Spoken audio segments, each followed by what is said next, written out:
ನಿಮ್ಮೆಲ್ಲರಿಗೂ ಕೂಡ ನಮ್ಮ ಪ್ರಭು ನಮ್ಮ ರಕ್ಷಕನಾದಂತ ಯೇಸು ಕ್ರಿಸ್ತನ ಶ್ರೇಷ್ಠವಾದ ನಾಮದಲ್ಲಿ ವಂದನೆಗಳನ್ನ ತಿಳಿಸಿರ್ತೇವೆ. ಇವತ್ತೆಲ್ಲರೂ ಕೂಡ ಕೂಡ್ಕೊಂಡು ಬಂದಿವೆ ಅಂತಂದ್ರೆ ಕಾರಣ ಒಂದೇ, ವಸಂತನ ಮಗದ ಹುಟ್ಟು ಹಬ್ಬ ಅಂಗವಾಗಿ ನಾವು ಕೂಡ್ಕೊಂಡು ಬಂದಿದ್ದೇವೆ ಪ್ರೇರೆ. ಎಂದಾದ್ರೂ ಕೂಡ ಬಹಳಷ್ಟು ಮಂದಿ ವಿಶೇಷವಾಗಿ ಬರ್ತಡೇ ಮಾಡಿಕೊಳ್ಳುವಂತ ಸಂದರ್ಭದಲ್ಲಿ ಎಲ್ಲರೂ ಕೂಡ ಬರ್ತಡೇ ಮಾಡಿಕೊಳ್ಳುವಂಥದ್ದು. ಅಸಲು ಈ ಬರ್ತಡೇ ಅನ್ನುವಂತ ವಿಷಯ ಏನಾದ್ರೂ ನಮ್ಗೆ ಯಾರಿಗಾದ್ರೂ ಗೊತ್ತದ ಎಂಬುದಾಗಿ ನಾವು ಆಲೋಚನೆ ಮಾಡ್ತಾರೆ. ಅದ್ರ ಬಗ್ಗೆ ಯಾರು ಕೂಡ ಆಲೋಚನೆ ಮಾಡಂಗಿಲ್ಲ ಪ್ರೇರೆ. ಅಸಲು ಬರ್ತಡೇ ಯಾಕೆ ಮಾಡ್ಕೊಳ್ಬೇಕು, ಕೇಕ್ ಯಾಕೆ ತರಬೇಕು, ಕ್ಯಾಂಡಲ್ ಯಾಕೆ ತಗೊಂಡ್ಬರ್ಬೇಕು, ಅದನ್ನ ಯಾಕೆ ಹಚ್ಚಬೇಕು ಅಂತ ಯಾವತ್ತಾದ್ರೂ ಎಂದಾದ್ರೂ ಆಲೋಚನೆ ಮಾಡಿದ್ದೀರಾ? ಆಲೋಚನೆ ಮಾಡಿವನ್ನೋರು ಕೈ ಎತ್ತರ ಒಂದ್ಸಾರಿ. ಇಲ್ಲ ರೀ, ಮಾಡಿಲ್ಲ.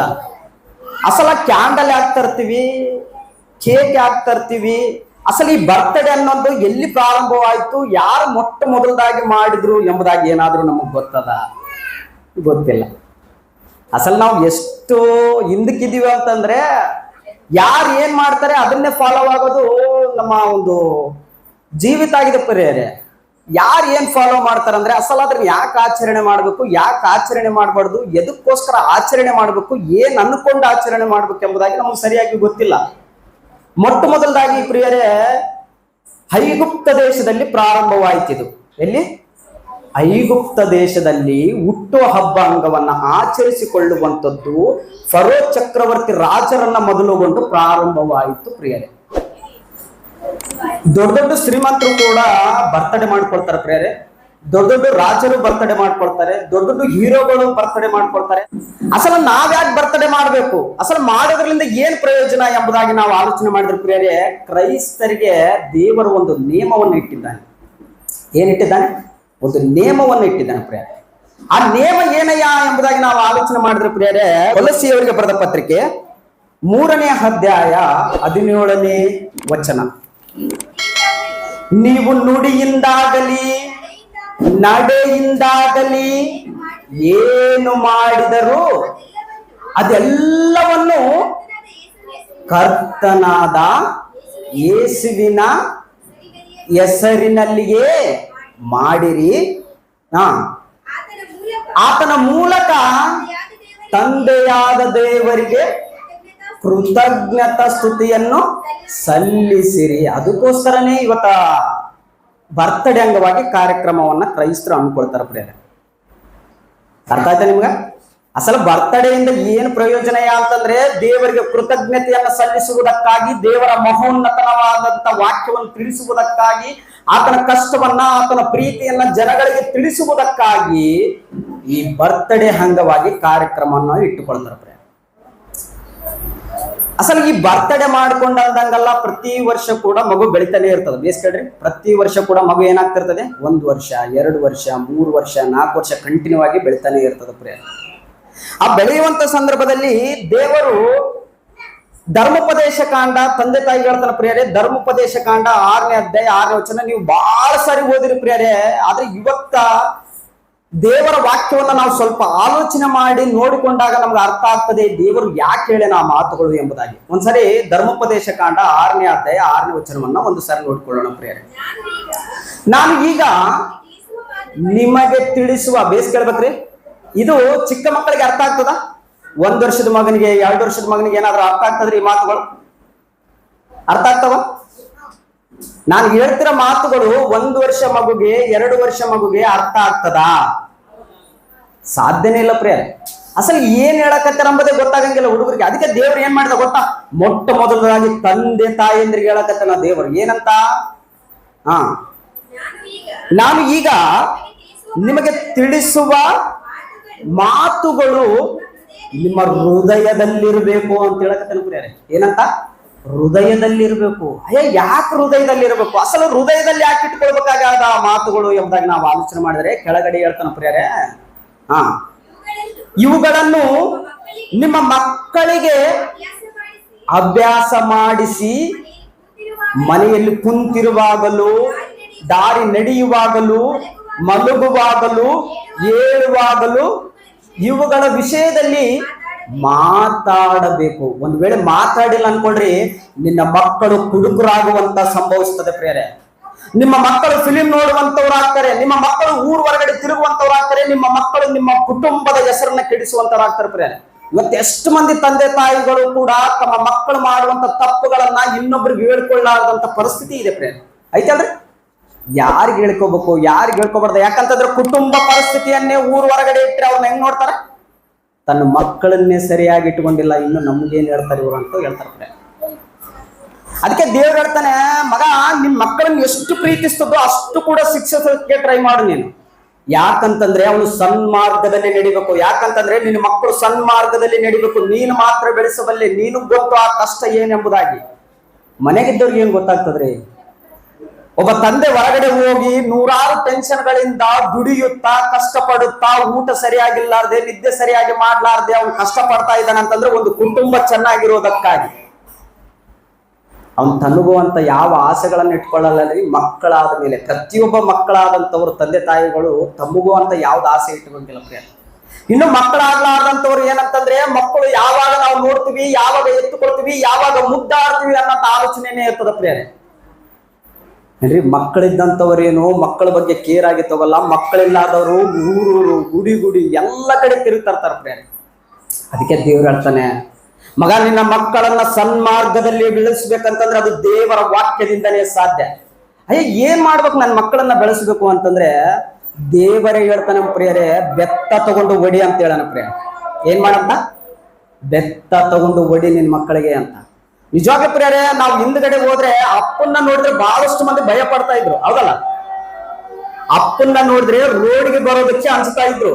ಅಪ್ಪೋರೇ ಮನೆಯಲ್ಲಿ ಕುಂತಿರ್ತಾರೆ, ರೋಡಲ್ಲಿ ಹುಡುಗರು ತಿರುಗ್ತಾ ಇರ್ತಾರೆ ಪ್ರಿಯರೇ. ಇದಕ್ಕೆ ಕಾರಣ ಏನು ಗೊತ್ತಾ? ಅತಿಯಾದ ಪ್ರೀತಿ. ದೇವರ ಜ್ಞಾನೋಕ್ತಿ ಗ್ರಂಥದಲ್ಲಿ ಹೇಳ್ತಾನೆ ಪ್ರಿಯರೇ, ಒಂದ್ಸರಿ ಜ್ಞಾನೋಕ್ತಿ ಗ್ರಂಥ 23ನೇ ಅಧ್ಯಾಯ 13ನೇ ವಚನ. ಜ್ಞಾನೋಕ್ತಿ ಗ್ರಂಥ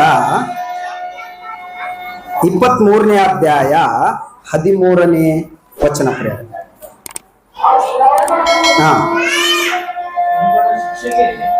ಏನ್ರಿ? 12ನೇ ವಚನದಿಂದ ಓದ್ಕೊಂತ ಬರೋಣ ಪ್ರಿಯರೇ.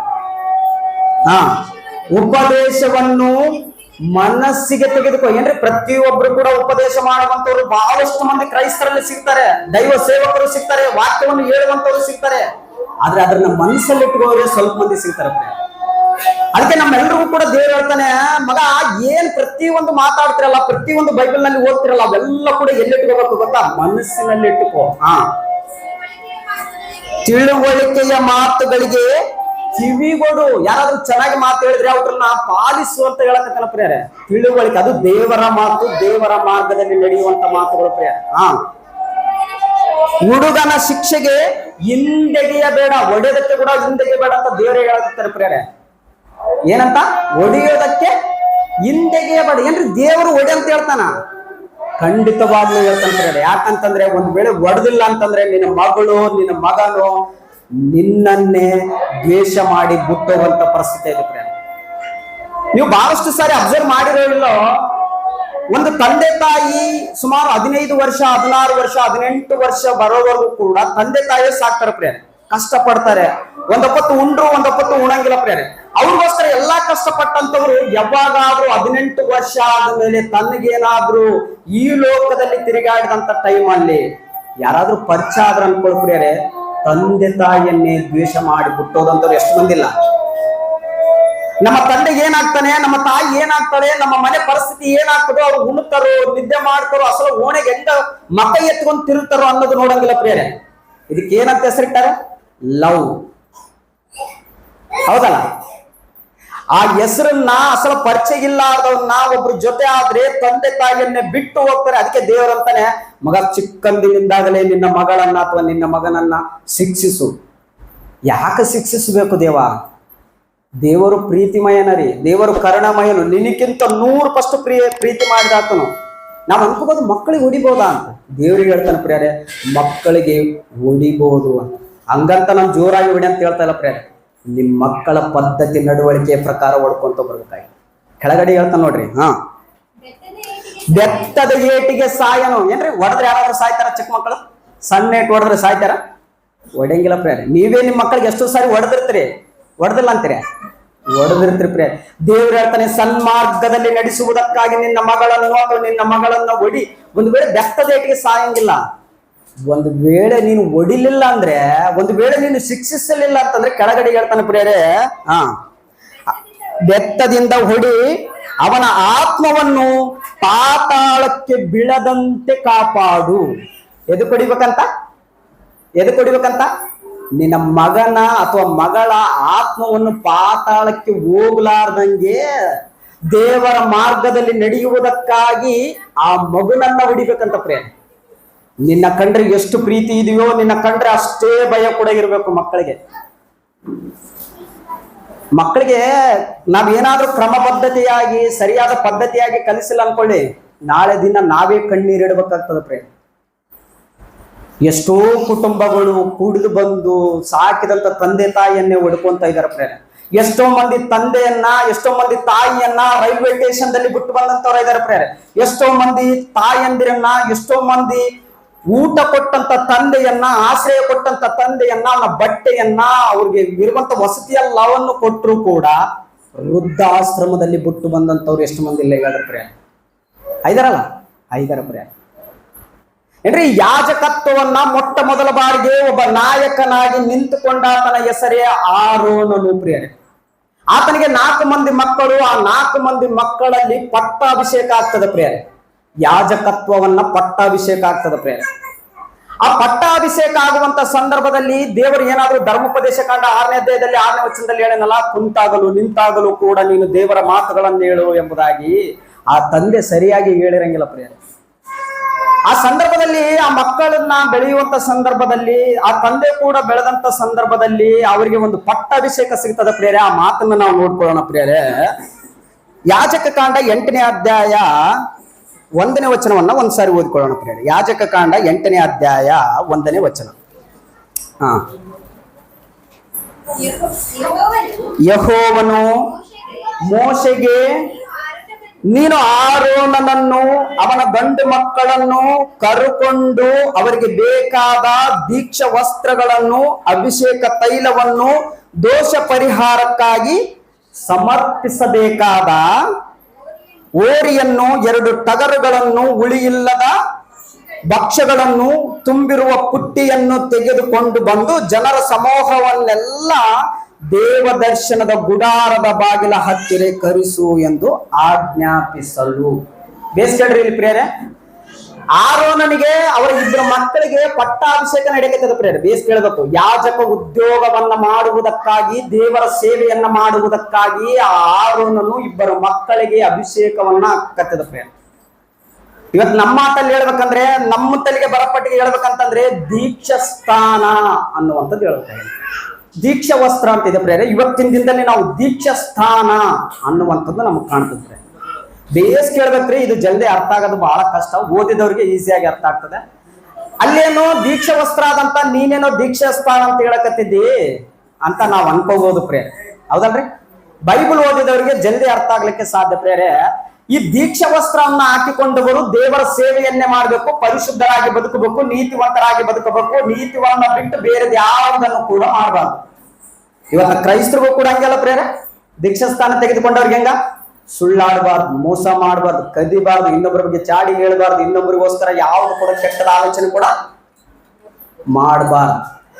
ಈ ಯಾಜಕ ಉದ್ಯೋಗವನ್ನ ತೆಗೆದುಕೊಂಡಂತ ಸಂದರ್ಭದಲ್ಲಿ ಆ ಮಕ್ಕಳಿಗೂ ಮತ್ತೆ ಆರೋನನಿಗೂ ಕೂಡ ದೇವಸ್ಥಾನದ ಒಳಗಡೆ ಪ್ರವೇಶವಿರ್ತದೆ ಪ್ರೇರೆ. ಬೇಸ್ ಕೇಳಬೇಕು. ದೇವಸ್ಥಾನದ ಒಳಗಡೆ ಪ್ರವೇಶವಿರ್ತದೆ. ಆ ಪ್ರವೇಶವಿದ್ದಂತ ಸಂದರ್ಭದಲ್ಲಿ ದೀಪಗಳನ್ನ ಹಚ್ಚಬೇಕು. ಅವರು ಏನ್ ಮಾಡ್ಬೇಕು? ದೀಪಗಳನ್ನ ಹಚ್ಚಬೇಕು. ದೀಪಗಳನ್ನ ಹಚ್ಚಬೇಕಂತಂದ್ರೆ ದೇವರ ಆಜ್ಞೆಯನ್ನ ಯಾವತ್ತೂ ಕೂಡ ಮೀರಬಾರ್ದು. ಅವರು ಏನ್ ಮಾಡ್ಬಾರ್ದು? ದೀಪವನ್ನು ಹಚ್ಚುವಂತ ಸಂದರ್ಭದಲ್ಲಿ ದೇವಸ್ಥಾನ ಒಳಗಡೆ ಬರುವಂತವರು ಯಾವ ಆಜ್ಞೆಯನ್ನು ಕೂಡ ಮೀರಬಾರ್ದು. ಏನ್ರಿ, 8ನೇ ಅಧ್ಯಾಯದಲ್ಲಿ ಅವರಿಗೆ ದೀಕ್ಷಾ ವಸ್ತ್ರವನ್ನ ಹಾಕ್ತಾರೆ, ಅಭಿಷೇಕವನ್ನ ಮಾಡ್ತಾರೆ, ಯಾಚಕ ಉದ್ಯೋಗವನ್ನ ಕೊಡ್ತಾರೆ ಪ್ರಿಯರೇ. ತಂದೆ 2 ಮಕ್ಕಳು 8ನೇ ಅಧ್ಯಾಯದಲ್ಲಿ ಬೇಸ್ ಕೇಳ್ಬೇಕ್ರಿ. 9ನೇ ಅಧ್ಯಾಯ ದಾಟಿ 10ನೇ ಅಧ್ಯಾಯದಲ್ಲಿ ಬರೋದ್ರಾಗೆ ಆ 2 ಮಕ್ಕಳು ಕೂಡ ಸತ್ತೋಗ್ತಾರೆ ಪ್ರಿಯ. ಏನಾಗ್ತಾರೆ? 2 ಮಕ್ಕಳು ಕೂಡ ಸತ್ತೋಗ್ತಾರೆ. 10ನೇ ಅಧ್ಯಾಯ 1ನೇ ವಚನ ಒಂದ್ಸರಿ ಓದ್ಕೊಳ್ಳೋಣ ಪ್ರಿಯ. 10ನೇ ಅಧ್ಯಾಯ 1ನೇ ವಚನ, ಯಾಜಕ ಕಾಂಡ 10ನೇ ಅಧ್ಯಾಯ 1ನೇ ವಚನ. ಆರೋನನ ಮಕ್ಕಳಲ್ಲಿ ನಾದಾಬ್ ಅಬೀವ್ ಎಂಬಿಬ್ಬರು ತಮ್ಮ ತಮ್ಮ ಧೂಪಾರಾತಗಳಲ್ಲಿ ಯೆಹೋವನು ಆಜ್ಞಾಪಿಸದೇ ಇದ್ದ ಬೇರೆ ಬೆಂಕಿಯನ್ನಿಟ್ಟು ಅದರ ಮೇಲೆ ಧೂಪ ದ್ರವ್ಯವನ್ನು ಹಾಕಿ ಆತನ ಸನ್ನಿಧಿಯಲ್ಲಿ ಸಮರ್ಪಿಸಲಾಗಿ ಯೆಹೋವನ ಸನ್ನಿಧಿಯಿಂದ ಬೆಂಕಿ ಹೊರಟು ಅವರನ್ನು ನಾಶ ಮಾಡಿತು. ಬೇಸ್ ಕೇಳ್ಬೇಕು ಪ್ರಿಯರೇ, ಏನ್ ಮಾಡಿತಂತ ಬೆಂಕಿ ಬಂದು ಇಬ್ಬರು ಮಕ್ಕಳನ್ನು ಕೂಡ ಸಾಯಿಸಿ ಬಿಡಿತಂತ ಪ್ರಿಯರೇ. ಯಾಕೆ ಸಾಯಿಸ್ತಯ್ಯ, ಅವ್ರು ಏನೋ ದೀಪ ಹಚ್ಚಕ್ ಹೋಗ್ಯಾರ, ಯಾಕೆ ಸಾಯಿಸು ಎಂಬುದಾಗಿ ನಾವು ಕೇಳಿದ್ರೆ ಪ್ರಿಯರೇ, ದೇವರು ಹೇಳ್ತಾನೆ ಸುಗಂಧ ದ್ರವ್ಯವನ್ನು ಬಿಟ್ಟು ಬೇರೆ ಯಾವ ಧೂಪವನ್ನು ಕೂಡ ಹಾಕಬಾರ್ದು ಅಂತ ಮೊದಲೇ ಹೇಳಿರ್ತಾನೆ. ಏನ್ ಹೇಳಿರ್ತಾನೆ? ಸುಗಂಧ ದ್ರವ್ಯವನ್ನ ಬಿಟ್ಟು ಬೇರೆ ಯಾವ ಧೂಪವನ್ನು ಕೂಡ ಹಾಕಬಾರ್ದು. ಬೇರೆ ಯಾವುದು ಧೂಪವನ್ನು ಹಾಕಿದ್ರು ಕೂಡ ನೀನಾಗ್ಲಿ ನಿನ್ನ ಮಕ್ಕಳಾಗ್ಲಿ ಸಾಯ್ತಾರೆ ಅಂತ ದೇವ್ರು ಹೇಳಿರ್ತಾನ ಪ್ರಿಯರೇ. ಏನ್ರಿ, ಪಟ್ಟಾಭಿಷೇಕವನ್ನ ವಹಿಸಿಕೊಂಡಂತ ಇಬ್ಬರು ಮಕ್ಕಳು 8ನೇ ಅಧ್ಯಾಯದಲ್ಲಿ ವಹಿಸಿಕೊಂಡರೆ 10ನೇ ಅಧ್ಯಾಯದಲ್ಲಿ ಸತ್ತು ಹೋಗ್ಬಿಡ್ತಾರೆ ಪ್ರಿಯರೇ. ಕಣ್ಣು ಮುಂದೆ ಇಬ್ಬರು ಮಕ್ಕಳು ಸತ್ರೆ ಹೆಂಗಿರ್ತದೆ ಪರಿಸ್ಥಿತಿ ಆಲೋಚನೆ ಮಾಡಿ. ಕಣ್ಣು ಮುಂದೆನೆ ಇಬ್ಬರು ಮಕ್ಕಳು ಸತ್ರೆ ಆ ಹೆಣ ಕೂಡ ಒತ್ಕೊಂಡು ಹೋಗ್ಲಾರ್ದಂತ ಪರಿಸ್ಥಿತಿ ಅವ್ರಿಗೆ. ಏನ್ರಿ, ಕಣ್ಣು ಮುಂದೆನೆ ಇಬ್ಬರು ಮಕ್ಕಳು ಸತ್ರೆ ಹೆಣ ಕೂಡ ಒತ್ಕೊಂಡು ಹೋಗ್ಲಾರ್ದಂತ ಪರಿಸ್ಥಿತಿ ಯಾವ ತಂದೆಗೂ ಬರ್ತದೆ ಹೇಳ್ರಿ ಪ್ರಿಯ? ಆರೋನನಿಗೆ ಬಂತ್ರಿ.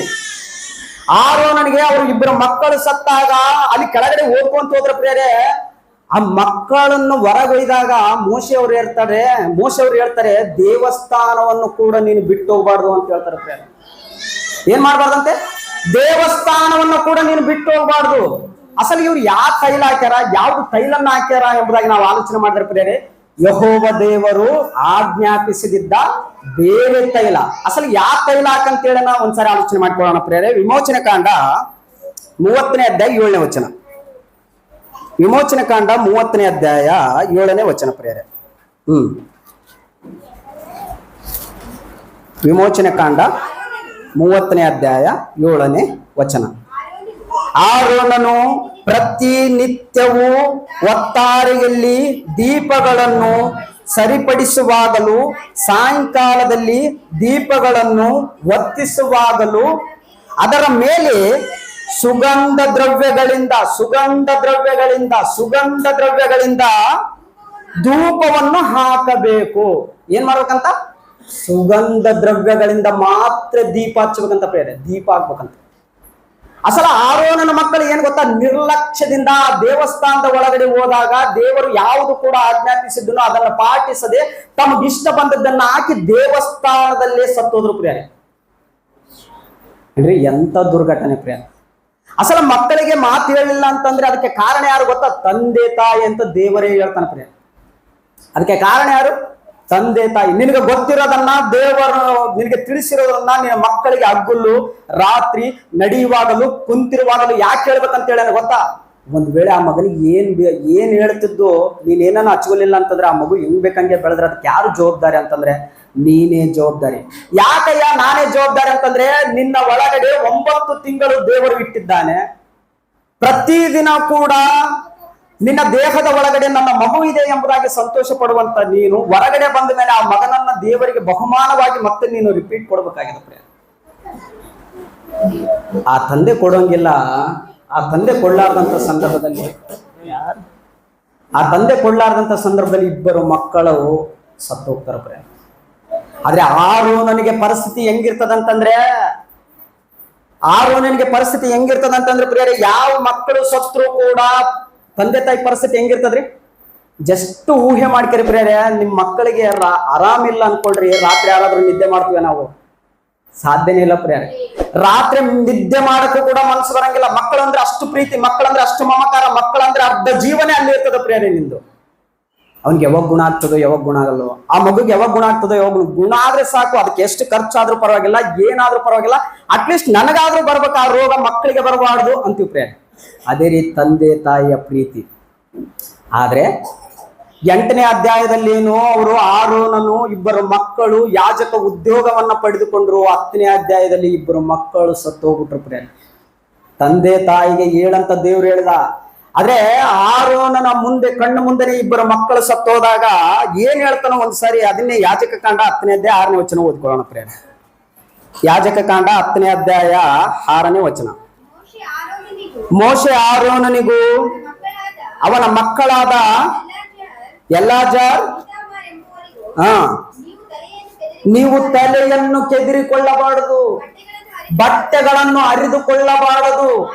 ಹಾಗೆ ಮಾಡಿದರೆ ನೀವು ಕೂಡ ಸತ್ತೀರಿ.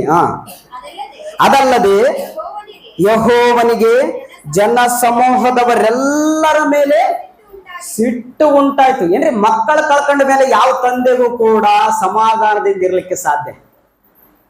ಆದ್ರೆ ದೇವ್ರು ಹೇಳ್ತಾನೆ, ನೀನು ಮಂದಿರ ಒಳಗಡೆ ಇದ್ದಿದ್ದೆ ಸೈಲೆಂಟ್ ಆಗೇ ಇರ್ಬೇಕು. ನೀನು ಬಟ್ಟೆ ಹರ್ಕೊಂಗಿಲ್ಲ, ತಲೆ ಕೆದರಿಕೊಂಗಿಲ್ಲ, ಗೋಳಾಡಂಗಿಲ್ಲ, ದೇವಸ್ಥಾನ ಬಿಟ್ಟು ಹೋಗಂಗಿಲ್ಲ ಪ್ರಿಯರೇ. ಏನ್ರಿ, ಈಗಿಂದೀಗ ಅದು ಊಹೆ ಮಾಡಕ್ಕೂ ಕೂಡ ಅಂಜಿಕ್ ಬರ್ತದ ಪ್ರಿಯರೇ. ನಮ್ಮ ಮನೇಲಿ ಯಾರಾದ್ರೂ ಸತ್ರ ಈ ದೇವಸ್ಥಾನ ಬಿಟ್ಟು ಹೋಗ್ತವಲ್ರಿ, ಎಂತ ಸ್ಪೀಕರ್ ಬಂದು ಹೇಳಿದ್ರು ಕೂಡ, ಕೊನೆದಾಗಿ ದೊಡ್ಡ ದೊಡ್ಡ ಸ್ಪೀಕರ್ ಬಂದು ಹೇಳ್ತಾ ಇದ್ರು ಕೂಡ, ನಮ್ಮ ಮನೇಲಿ ಏನಾದ್ರು ಘಟನೆ ನಡೀತದ ಅಂತಂದ್ರೆ ಐ ಡೋಂಟ್ ಕೇರ್ ಅಂತ ಮೆಸೇಜ್ ಬಿಟ್ಟು ಹೋಗ್ಬಿಡ್ತೀವಿ ಪ್ರಿಯರೇ. ಆದ್ರೆ ಆರೋನನಿಗೆ ಅಂತ ಪರಿಸ್ಥಿತಿ ಇಲ್ಲ, ಕುಂತ್ಕೊಂಡೇ ಕೇಳ್ಬೇಕಲ್ಲಿ. ಯಾಕಂದ್ರೆ ಕೆಳಗಡೆ ಹೇಳ್ತಾನೆ ನೋಡಿ ಪ್ರಿಯರೇ. ಕಂಟಿನ್ಯೂ ಅಮ್ಮ. ಯೆಹೋವನು ಒತ್ತಿಸಿದ ಈ ಬೆಂಕಿಯ ದೆಸೆಯಿಂದ ನಿಮ್ಮ ಸಹೋದರರಾಗಿರುವ ಎಲ್ಲಾ ಇಸ್ರಾಯೇಲರ ಮನೆತವದವರಿಗೆ ದುಃಖಿಸಲಿ. ಯೆಹೋವನ ಅಭಿಷೇಕ ತೈಲವು ನಿಮ್ಮ ಮೇಲಿರುವುದರಿಂದ ನೀವು ದೇವ ದರ್ಶನದ ಗುಡಾರ ಬಾಗಲನ್ನು ಬಿಟ್ಟು ಹೋಗಬಾರದು. ಹೋದ್ರು ಕೂಡ ನೀವೇನಾಗ್ತೀರಿ? ಸತ್ತೋಗ್ತೀರಿ. ಆಲ್ರೆಡಿ ಒಬ್ಬ ತಂದೆಗೆ 4 ಮಂದಿ ಮಕ್ಕಳಿರುವಂತ ಸಂದರ್ಭದಲ್ಲಿ ಇಬ್ಬರು ಮಕ್ಕಳನ್ನ ಕಳ್ಕೊಂಡ್ಬಿಡ್ತಾನೆ ಪ್ರಿಯರೇ. ಅದು ದೇವಸ್ಥಾನದಲ್ಲೇ ಕಳ್ಕೊಂಡ್ಬಿಡ್ತಾನೆ. ದೇವರು ಎಷ್ಟು ಪ್ರೀತಿಮಯನಂತಂದ್ರೆ ಅಷ್ಟು ಕೂಡ ಭಯಂಕರನೇ ಪ್ರಿಯರೇ. ದೇವರ ಅಡ್ಜಸ್ಟ್ಮೆಂಟ್ ಮಾಡಂಗಿಲ್ಲ. ಯಾವಾಗಾದ್ರೂ ಆರೋನನಿಗೆ ಹೇಳಿದ್ರು ಆ ಮಾತು, ಬೇರೆ ತೈಲವನ್ನ ಹಾಕಬಾರ್ದು ಅಂತ ಹೇಳಿದ ಕೂಡಲೇ ಇವರು ಹಾಕಿದಾಗನೇ ಸಾಯಿಸ್ತಾನೆ ಪ್ರಿಯರೇ.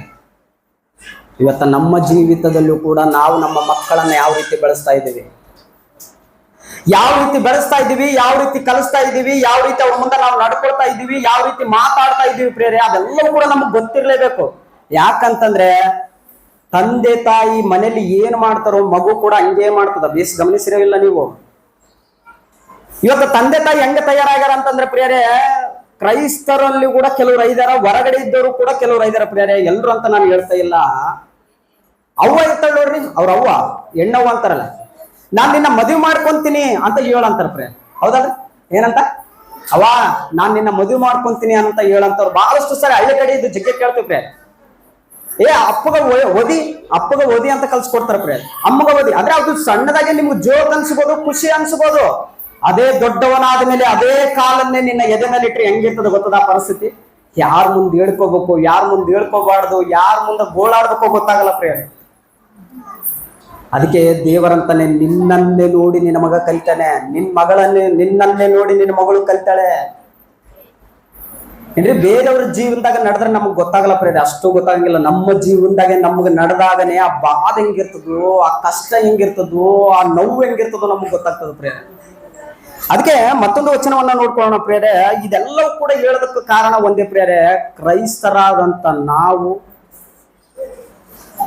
ಯಾವ ರೀತಿ ನಡ್ಕೊಳ್ಬೇಕು, ಯಾವ ರೀತಿ ನಡ್ಕೊಳ್ಬಾರ್ದು ಅಂತ ಒಂದು ಕುಟುಂಬ ಸಮೇತವಾಗಿ ಹೇಳಿದಂತ ದೇವರು, ಕ್ರೈಸ್ತರು ಅಂತ ನಾವು ಎದೆಯ ಮೇಲೆ ಕೈ ಇಟ್ಟುಕೊಂಡು ಹೇಳ್ಬೇಕಾಗ್ಯದ ಅಂತ ಅಂದ್ರೆ ಈ ಆಜ್ಞೆಗಳನ್ನ ನಾವು ಪಾಟಿಸಿರ್ಲೇಬೇಕು ಪ್ರಿಯರೇ. ಒಂದ್ಸರಿ ಆ ವಚನವನ್ನ ನೋಡ್ಕೊಳ್ತಾರೆ. 1ನೇ ತಿಮೋಥಿ 5ನೇ ಅಧ್ಯಾಯ 8ನೇ ವಚನ ಪ್ರಿಯರೇ. 1ನೇ ತಿಮೋಥಿ 5ನೇ ಅಧ್ಯಾಯ 8ನೇ ವಚನ.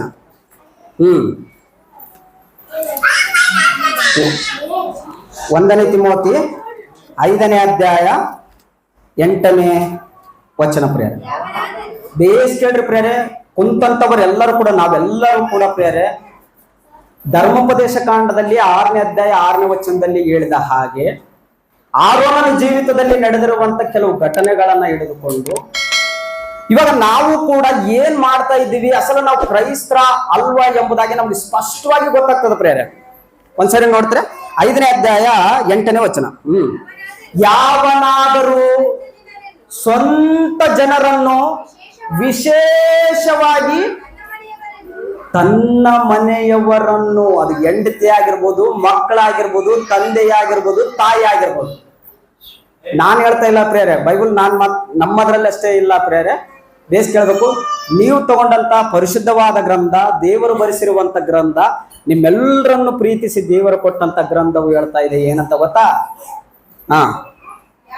ಯಾವನಾದರೂ ಸ್ವಂತ ಜನರನ್ನು, ವಿಶೇಷವಾಗಿ ತನ್ನ ಮನೆಯವರನ್ನು ಸಂರಕ್ಷಿಸದೆ ಹೋದರೆ ಅವನು ಕ್ರಿಸ್ತ ನಂಬಿಕೆಯನ್ನು ತಿರಸ್ಕರಿಸಿದವನು, ನಂಬದವನಿಗಿಂತ ಕಡೆಯಾದವನು ಆಗಿದ್ದಾನೆ. ಈಗ ಆಲೋಚನೆ ಮಾಡಿ ಪ್ರಿಯರೇ, ನಮ್ಮ ಮಕ್ಕಳನ್ನು ನಾವು ಹೆಂಗ್ ಬೆಳೆಸ್ತಾ ಇದ್ದೀವಿ? ಬೇಸ್ ಕೇಳಬೇಕು, ನಮ್ಮ ಮಕ್ಕಳನ್ನು ನಾವು ಹೆಂಗ್ ಬೆಳೆಸ್ತಾ ಇದ್ದೀವಿ? ನಮ್ಮ ಮನೆಯವ್ರನ್ನ ನಾವು ಎಷ್ಟು ಕಾಪಾಡ್ಕೊಳ್ತಾ ಇದ್ದೀವಿ? ನಮಗೆ ಕೊಟ್ಟಂತ ಹೆಂಡತಿಯನ್ನು, ಪ್ರತಿಯೊಬ್ಬರಿಗೂ ಕೂಡ ಮದುವೆ ಆದಂತ ಹೆಂಡತಿಯನ್ನು ಕೂಡ ಯಾವ ರೀತಿ ಕಲಿಸ್ಕೊಡ್ತಾ ಇದೀವಿ, ಯಾವ ರೀತಿ ಬೆಳೆಸ್ತಾ ಇದೀವಿ? ನಾವು ಕೂಡ ಎಷ್ಟು ಭಯ ಭಕ್ತಿಯಲ್ಲಿ ಬದುಕ್ತಾ ಇದ್ದೀವಿ, ಹೌದಾ? ಯಾಕಂತಂದ್ರೆ ಬೈಬಲ್ ಹೆಂಗಂದ್ರೆ ಪ್ರಿಯರೇ, ಹೊರಗಿನವ್ರಿಗೆ ಬೇಕಾಗಿಲ್ಲ ಪ್ರಿಯರೇ. ಬೈಬಲ್ ಯಾರು ಬೈಬಲ್ ಅನ್ನ ಇಟ್ಟು ಮನಸ್ಫೂರ್ತಿಯಾಗಿ ಓದ್ತಾರೋ, ಯಾರು ದೇವರ ಹತ್ತಿರಕ್ಕೆ ಬರ್ತಾರೋ, ಯಾರು ಒಬ್ಬ ಬೋಧಕನು ಇನ್ನೊಬ್ಬರಿಗೆ ಹೇಳಿದಾಗ ಅದನ್ನು ಸ್ವೀಕರಿಸಿಕೊಳ್ಳುವಂತ ಮನಸ್ಸಿರ್ತದೋ ಅವ್ರಿಗೆ ಮಾತ್ರ ಅರ್ಥ ಆಗ್ಲಿಕ್ಕೆ ಸಾಧ್ಯ ಪ್ರಿಯರೇ. ಅದಕ್ಕೆ ಮಗ ಎಲ್ರಿಗೂ ಕೂಡ ಹೇಳೋದು ಆಗಿರ್ಬೋದು, ಎಲ್ಲರಿಗೂ ಕೂಡ ಅದು ಗೊತ್ತು ಇದು ಗೊತ್ತು ಅನ್ನೋದಾಗಿರ್ಬೋದು ಪ್ರಿಯರೇ. ಮೊಟ್ಟ ಮೊದಲಾಗಿ ನೀನ್ ಹೆಂಗಿದ್ದಿದ್ದಿ, ನಿನ್ನ ಕುಟುಂಬದವ್ರನ್ನ ಹೆಂಗ್ ನಡೆಸ್ತಾ ಇದ್ದಿದ್ದಿ ಅಂತ ದೇವರಿಗೆ ಹೇಳಿಕೊಡಕತ್ತೇನೆ ಪ್ರಿಯರೇ. ಏನಂತ ಹೇಳಕತ್ತೇನೆ, ಇನ್ನೊಂದ್ಸರಿ ಓದಿ ಪ್ರಿಯರೇ. ಯಾವನಾದರೂ ಸ್ವಂತ ಜನರನ್ನು, ವಿಶೇಷವಾಗಿ ತನ್ನ ಮನೆಯವರನ್ನು ಸಂರಕ್ಷಿಸದೆ ಹೋದರೆ ಅವನು ಕ್ರಿಸ್ತ ನಂಬಿಕೆಯನ್ನು ತಿರಸ್ಕರಿಸಿದವನು, ನಂಬದವನಿಗಿಂತ ಕಡೆಯಾದವನು ಆಗಿದ್ದಾನೆ. ಇದು ಪ್ರಿಯ. ಅದಕ್ಕೆ ಜ್ಞಾನೋಕ್ತಿ ಗ್ರಂಥದಲ್ಲಿ ಹೇಳ್ತಾನೆ ಪ್ರಿಯರೇ, ಹೇಳಿದ್ನೆಲ್ಲ ಮೊಟ್ಟ ಮೊದಲದಾಗಿ, ಮಗನಿಗೆ ಬೆತ್ತ ತಗೊಂಡು ಹೊಡಿ.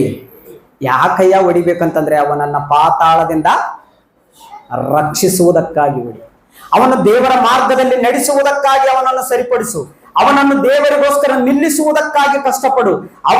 ಅವರನ್ನು ನಿನಗೆ ಕೊಟ್ಟಂತ ಕುಟುಂಬವನ್ನು ನಿನ್ಗೆ ಎಷ್ಟು ಕಷ್ಟ ಆದರೂ ಕೂಡ ದೇವರಲ್ಲಿ ನಡೆಸುವುದಕ್ಕೆ ಪ್ರಯಾಸ ಪಡು. ಕೆಲವರು ಮನೆಯವರೇ ಕೇಳಂಗಿಲ್ಲ ಪ್ರಿಯರೇ, ಗೊತ್ತದ ನಿಮಗೆ? ಕೆಲವರು ನಮ್ಮ ಮನೆಯವ್ರ ಮಾತೇ ಕೇಳಂಗಿಲ್ಲ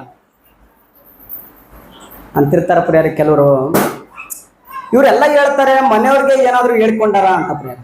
ಎಷ್ಟೋ ಮಂದಿ ದೈವ ಸೇವಕರು ಹೇಳಿದಾಗಲೂ ಕೂಡ ಕೆಲವರಿಗೆ ಗ್ರಹಿಸುವಂತ ಶಕ್ತಿ ಇರ್ತದೆ, ಗ್ರಹಿಸಲಾರದಂತ ಶಕ್ತಿ ಇರ್ತದೆ. ಕೆಲವರಿಗೆ ಪ್ರಾರ್ಥನೆ ಕೂಡ ಮಾಡುವುದಕ್ಕಾಗಿ ಬರುವುದಿಲ್ಲ, ಕೆಲವರಿಗೆ ಓದುವುದಕ್ಕಾಗಿ ಬರುವುದಿಲ್ಲ, ಕೆಲವರಿಗೆ ಹಾಡಾಡುವುದಕ್ಕಾಗಿ ಬರುವುದಿಲ್ಲ.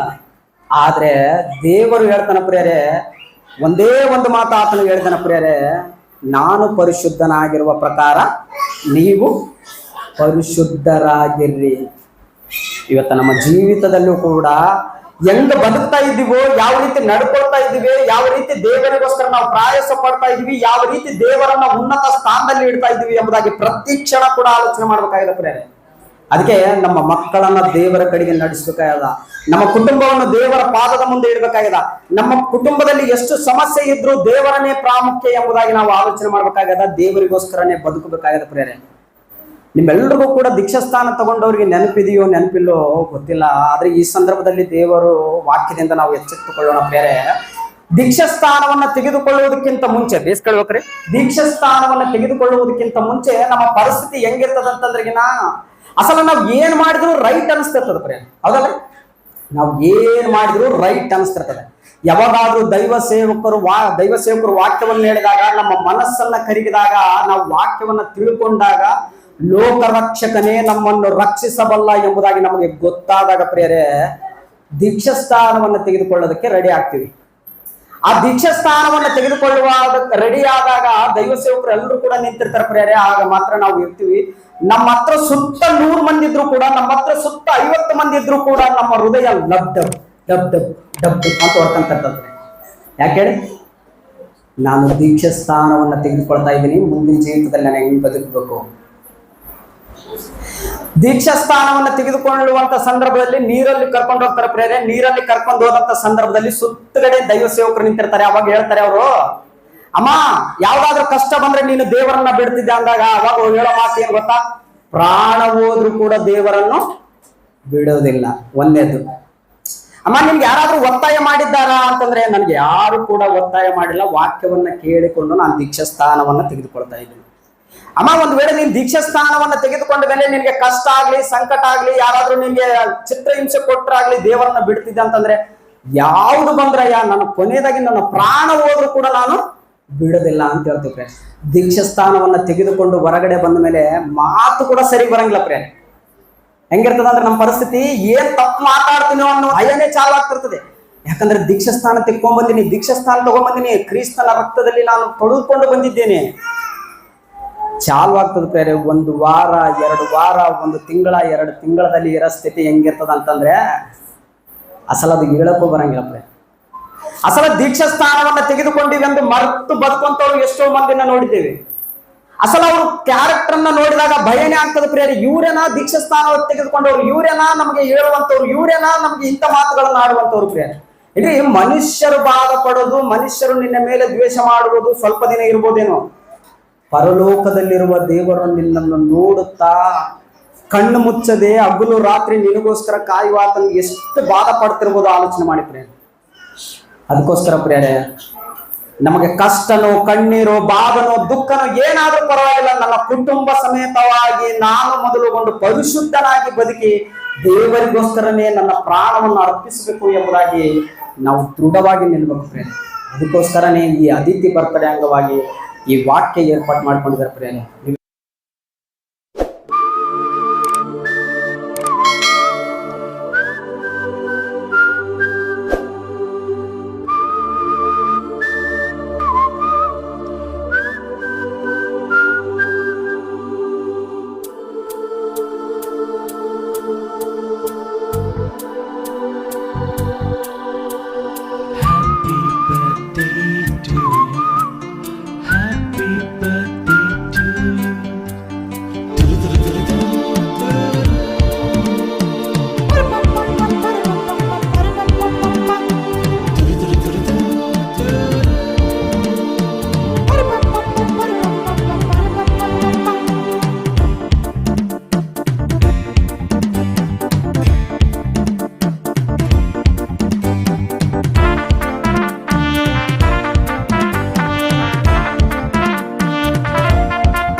తనకు పుట్టావని తెలుసుకున్నందుకే హ్యాపీ తనకు. దేవుడి తండ్రిని తెలిస్తే హ్యాపీ కాదా, సృష్టికర్తే తండ్రిని తెలిస్తే హ్యాపీ కాదా? జరుపుకో హ్యాపీ బర్త్డే టు యూ, తెలుపుకో దేవుడి తండ్రిని నీవు. Happy birthday to you.